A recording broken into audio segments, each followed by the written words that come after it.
And we're back with the next epic saga that is The Incredible Hokes. I am Chris.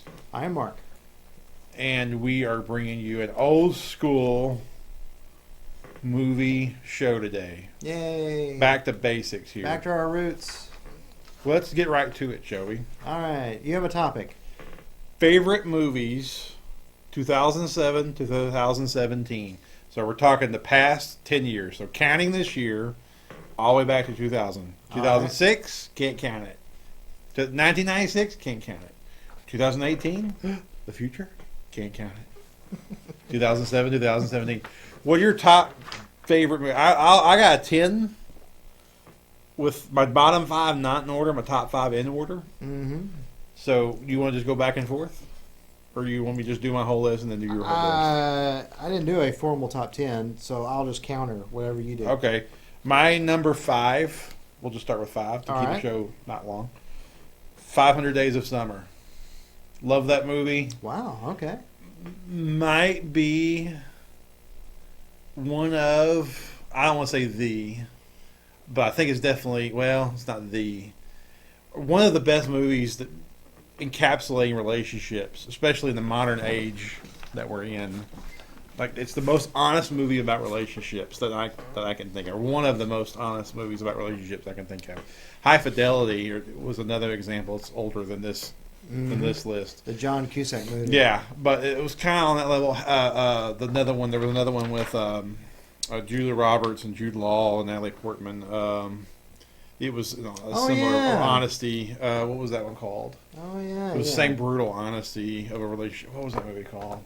Havoc or Manic or I can't remember what it's called.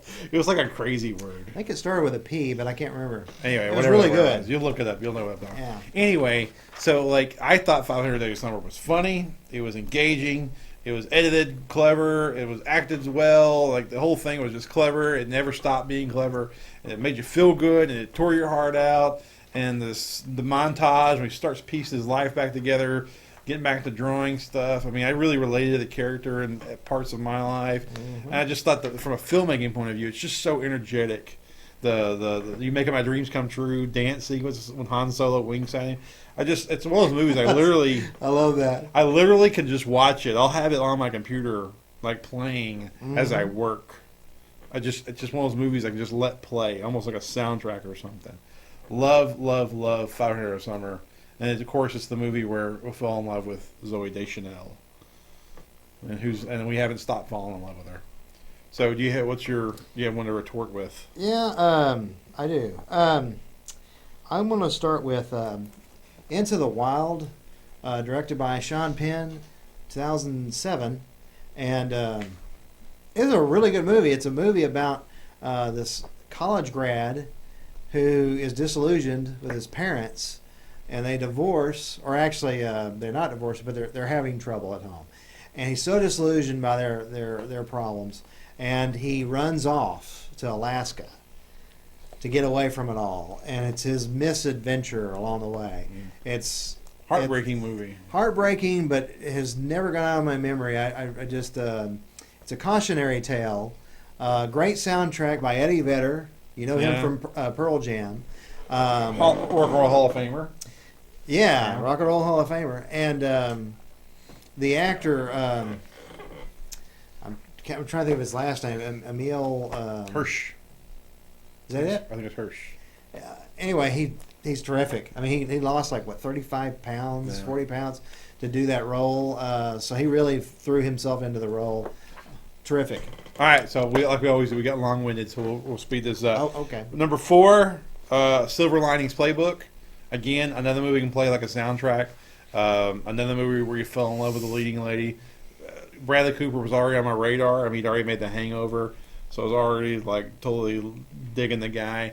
But that movie to me was just I'm not really generally a sucker for happy endings, but the happy ending in that movie was such a pure happy ending, and the way that they talked to each other felt so real. Calling each other crazy and whatnot. Silver Linings Playbook is just. I hate to be the romantic. This is like 2 romance type movies in a row here, but 500 Days of Summer says at the beginning, this is not a love story. Like, I'm not generally sappy, but for whatever reason, two sappy movies for 5 and 4. Okay. But I can't help it. I love them. They're just so well made. So you're 4, real quick. All right. My 4 comes down to it's a Pixar animated classic called Wall-E.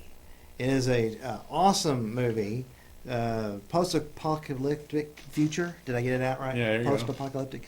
Anyway, Earth been turned to a cesspool, and this little robot makes a difference and bringing back humanity and getting Earth to start cleaning up their act. So it's a really, and a love story in there too. So, but it's I think one of the great animated films ever made.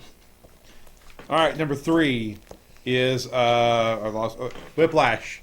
Whiplash. Whiplash is, to me, that will be my favorite movie of this decade. You know, from 11 to 20. Yeah, that's a great one. Whiplash is hands down. I can't see a movie beating it. So honest of what the effort goes into the creative process. I relate so much to the main character. The scene where he wrecks his car ain't too far off from a real life moment in my life, if you'll recall. Right. So I understand that absolutely maddening drive that he goes to. I'll have to save that story for another show. But Yeah. I can really relate, and that's one of the reasons why it's so high on my list. Number 3. Okay, number 3.